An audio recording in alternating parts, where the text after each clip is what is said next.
funding for this program was provided by the Annenberg CPB project.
Scientists often get letters from well-meaning people who think they've made some great scientific discovery.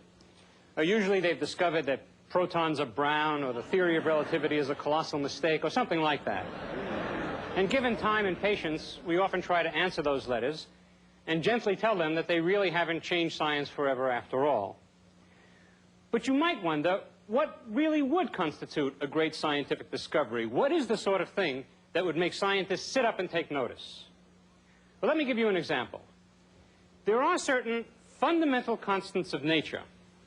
For example, remember there is G, the universal constant of gravity, which is equal to 6.7 times 10 to the minus 8 dyne centimeters squared per gram squared. Or there's the speed of light. The speed of light is equal to 3 times 10 to the 10th centimeters per second. And there's, well, the electric charge on the electron, the fundamental unit of electric charge, which is 4.7 times 10 to the minus 10 in electrostatic units of charge. These quantities, and others like them, completely govern the nature of the world that we live in. If any one of these quantities was different in magnitude from what it is, the world would be completely different from what it is. And yet, we have no idea of why any one of these quantities has the size that it does. But every once in a while, somebody comes along and discovers that two apparently unrelated fundamental constants are really related to each other after all, that the size of one is a result of the size of the other. Whenever that happens, two previously unrelated fields of physics are brought together into the same simple story. And that is always a great discovery. It's a discovery of that kind that I'd like to tell you about today.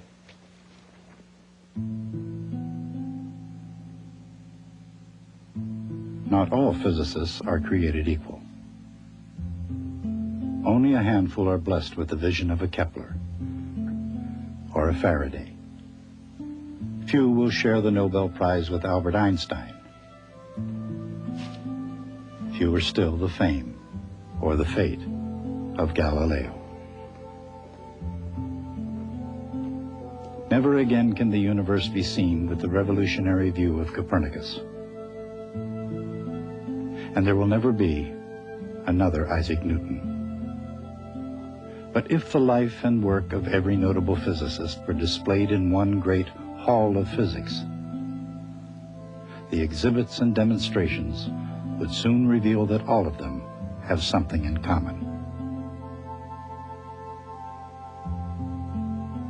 No matter where or when they live and work, all physicists seem equally fascinated by the mysteries of nature. For example, consider the mysterious nature of light. The very idea of light, and especially the speed of light, have been as hard to comprehend as the unimaginable vastness of the universe. In cosmic terms, the Sun, a rather common star, is relatively close. Its light reaches the Earth in a few minutes. But from deeper space, light travels so far that its flight isn't measured in minutes or hours, but in light years. From the Earth, the nearest star beyond the Sun is 4 light years away, which means that, traveling at 300,000 kilometers per second, it takes the light from that star 4 years to reach the Earth. And for year after year, right here on Earth, the most impossible thing about the speed of light was an accurate way of measuring it. In fact, for the longest time, the speed of light was beyond comprehension. Early scientists saw it as an infinite thing, a phenomenon which travels instantaneously from source to observer. But a few people began to suspect otherwise. In 1675, Olaus Rømer, a Danish astronomer at the Royal Observatory in Paris, observed an apparent delay in the eclipses of Jupiter's satellites and used it to estimate the velocity of light. In 1849, Armand Fizeau used a rotating wheel to measure the speed of light. He measured it both in air and in water. In 1850, another French physicist, Jean Foucault, did much the same. The inventor of the gyroscope, Foucault measured light's velocity with a rotating mirror. These experiments were quite advanced for the time. In fact, no one really did much better until the 20s rolled around, 1926 to be exact. In that year, Professor Albert A. Michelson accurately measured the time it took light to travel between 2 peaks above Los Angeles, Mount Wilson and Mount San Antonio. The 2 mountaintops are about 30 kilometers apart. It would take nearly 1/10,000th of a second for light to travel from one peak to the other. And that was long enough for Michelson to measure it with precision. 30 kilometers. About 1/10,000th of a second. Those were Michelson's components in measuring the speed of light. He reported that the speed of light is equal to 299,796 kilometers per second. That is almost exactly 3 times 10 to the 8th meters per second.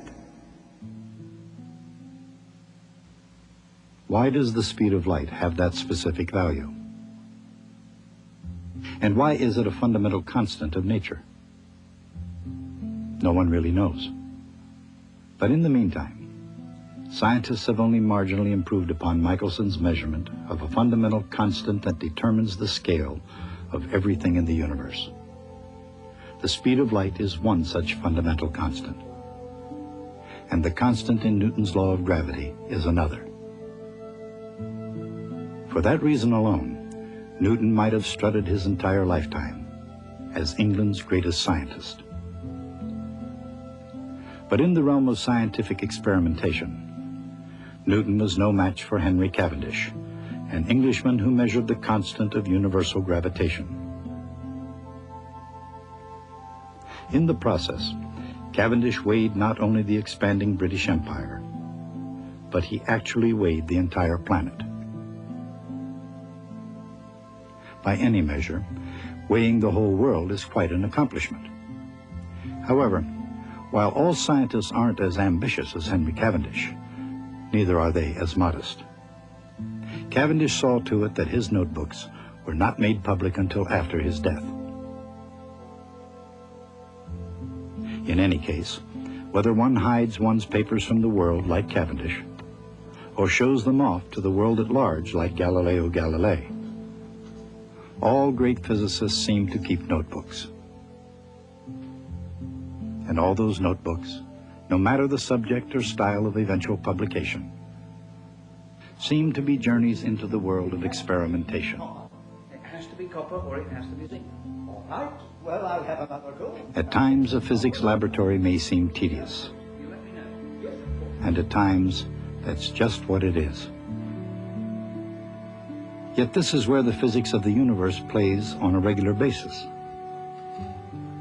And in that light, an ordinary laboratory can be seen as a magical place. Zipping through space almost as fast as the imagination can picture it. What's more magical than light?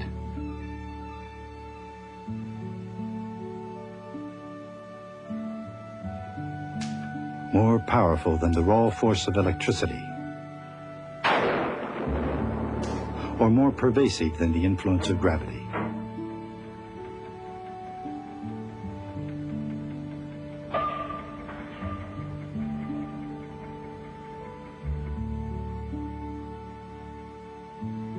Electricity and gravity. When physicists have an understanding of those two forces, they approach the scale and structure of the universe. But to complete the journey, they need to make a connection with another force, the phenomenon of magnetism. Magnetism differs from gravity and electricity in a subtle way.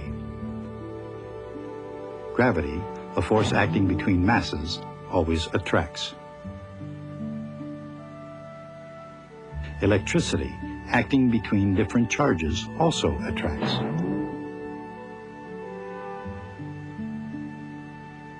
But acting between charges that are the same will repel.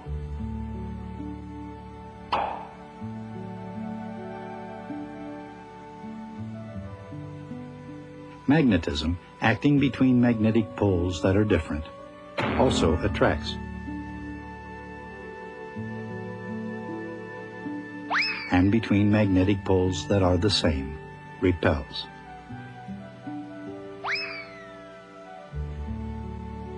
The subtle difference between magnetism and the other forces is that magnetic poles are never alone.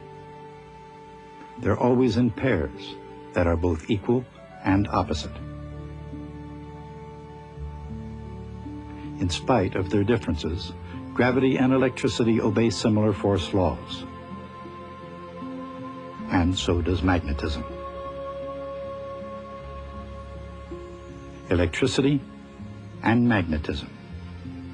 The connection between these forces was made in the Great Hall of Physics. The discovery of the connection between electricity and magnetism was made in the year 1820 by Hans Christian Ørsted.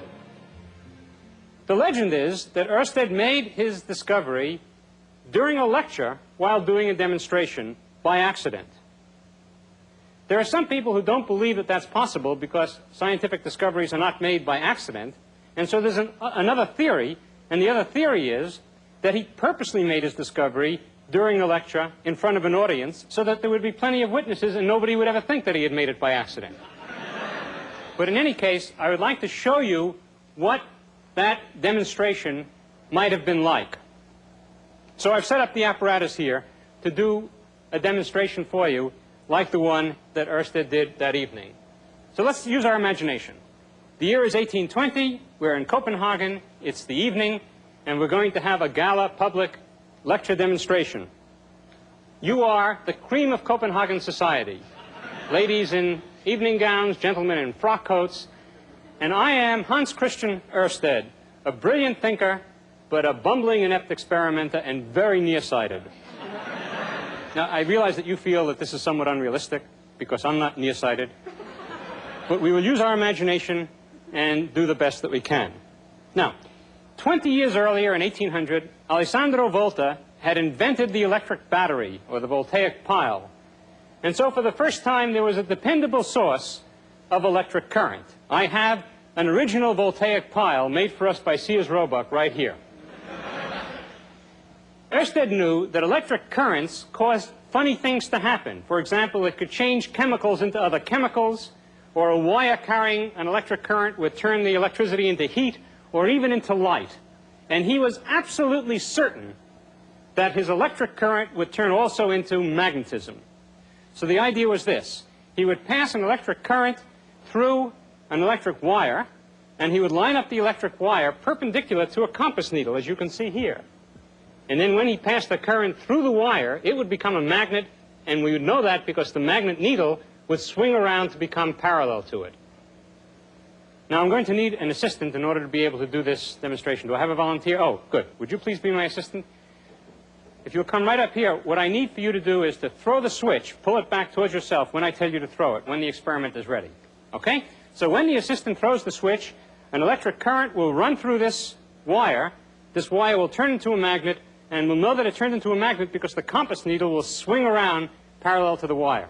Okay? So he sets everything up, and he holds his wire perpendicular to the needle, and when they see it swing around, they'll be seeing the connection between electricity and magnetism revealed for the first time. This will be one of the great discoveries of the 19th century, a dramatic moment. Are you ready?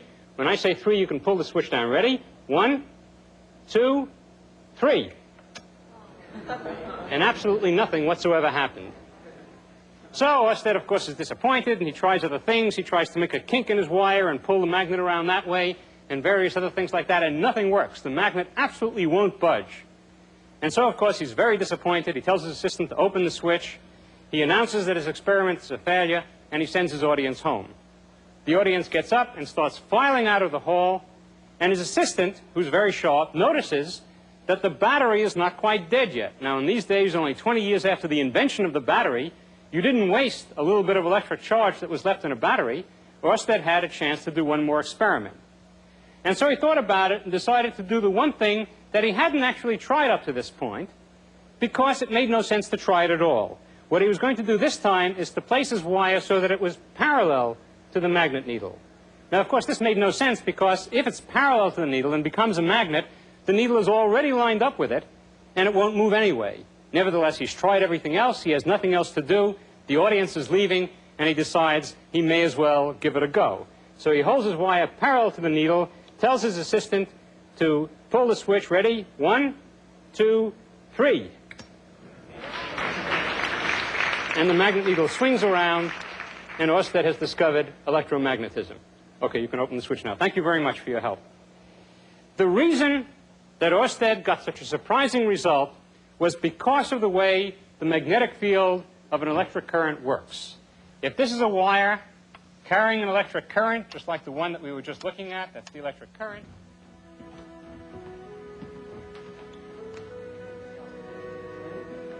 Did it really happen that way? It's hard to tell. No one knows for certain what the audience did or didn't see. And over the years, there have been varying accounts of the incident. But the fact remains, bumbling or not, Oersted's discovery was a stroke of genius.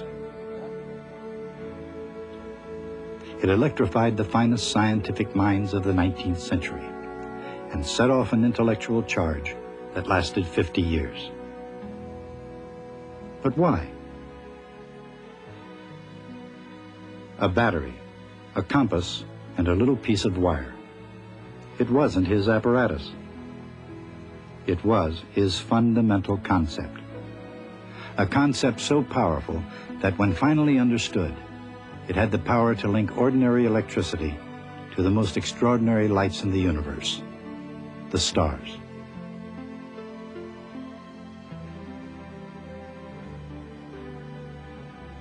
The stars are linked to each other by the gravitational force law.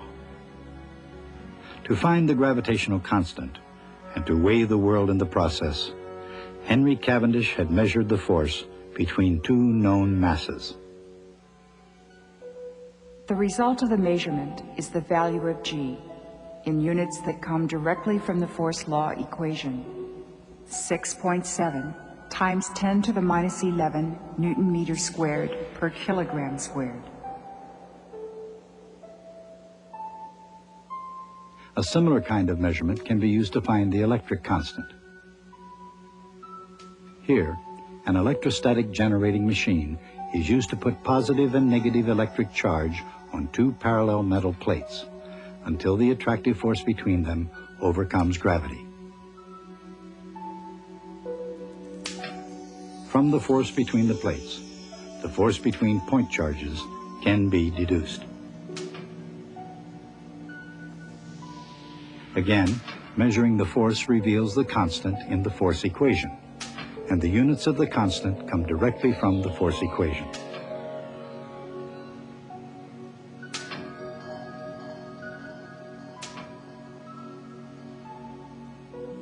The constant is equal to 9 times 10 to the 9th Newton meter squared per Coulomb squared.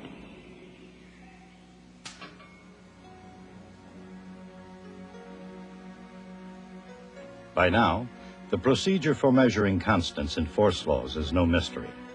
Another force, the force of magnetism, another measurement. Another constant with units from the force law. 3 laws, 3 constants. And yet, the point of Oersted's great discovery is that magnetism and electricity are not separate. So the magnetic constant should be found from the force between electric currents. When electric current flows through metal bars, the magnetic force between them is enough to pull them together. There are no magnetic poles here. The force is proportional to the 2 currents, measured in amperes or coulombs per second, and the lengths of the 2 bars in meters.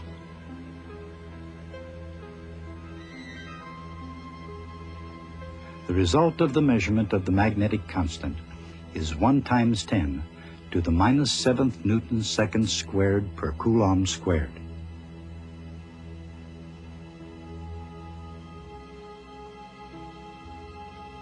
The importance of these constants was understood by many scientists in the 19th century. But only James Clerk Maxwell, 50 years after Oersted's discovery, finally understood their significance. The electric force and magnetic force aren't independent fundamental forces of nature. They're related to each other, and therefore the constants must somehow also be related. But how?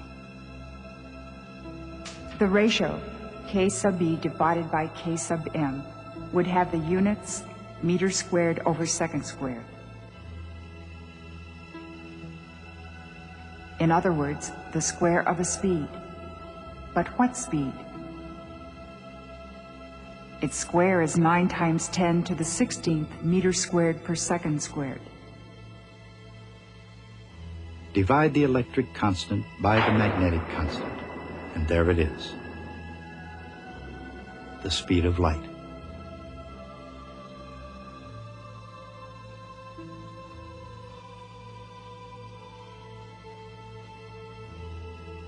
Maxwell compared 2 measurements that seemed to have nothing to do with light. But hidden within the forces of electricity and magnetism, he found the speed of light. And that discovery would inspire Maxwell to develop a combined theory that unified the concepts of electricity, magnetism, and light. Without Maxwell's discovery, perceptions of the world would be incredibly different. And so would those of the universe. I once heard a very distinguished friend of mine give an eloquent argument on behalf of pure scientific research. That is, pure as opposed to applied research, the kind that has some purpose. What he said was this: the great discovery by James Clerk Maxwell led directly and immediately to the invention of the radio, and then to television, and to the whole revolution in long-distance communications that we've seen happen in our world. And all of that happened not because Maxwell was trying to discover a way of communicating better, but because he was fiddling around with the fundamental nature of electricity and magnetism. He said if Maxwell had started out to discover something about how to communicate better over long distances, he wouldn't have been fiddling with electricity and magnetism. He would have been doing experiments with giant megaphones and relay stations or something like that. Well, it's an ingenious argument, and it is correct. But if we look back in history, history sometimes has surprises for us. Because the world's first great revolution in long-distance communications occurred when Maxwell was a young man, and in fact he was intensely interested in long-distance communications. The telegraph was invented in 1838 by Samuel Morse. And by the 1850s, the world was embarked on a great technological adventure comparable to our going to the moon. It was to lay a telegraph cable all the way across the Atlantic Ocean that would reduce the communication time between New York and London from a matter of weeks to a fraction of a second. And so they did that. They sent the ship reeling out the cable across the Atlantic Ocean, and somewhere in the middle of the ocean, the telegraph wire snapped, and it was all over. Well, young James Clerk Maxwell celebrated that occasion by writing a little verse about it, which I would like to read part of to you. In this little poem, the refrain of the poem is under the sea, under the sea. And of course, Maxwell, being a scientist, wasn't going to write that out every time. So he had a scientific notation, an algebraic notation. He wrote U for under the sea, and 2U for under the sea, under the sea. That's the way the poem is written. Let me just read little bits of it. Under the sea, no little signals are coming to me. Under the sea, under the sea. Something has surely gone wrong. And what was the cause of it does not transpire. But something has broken the telegraph wire, or else they've been pulling too strong. Under the sea, so many 100 miles long, how could they spin out such durable stuff? Line, all wiry, elastic and tough, in the salt water so strong. Under the sea, there'll be lots of cables ere long, for they'll spin a new cable and try it again, and settle our bargains of cotton and grain with a line that will never go wrong.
Funding for this program was provided by the Annenberg CPB project.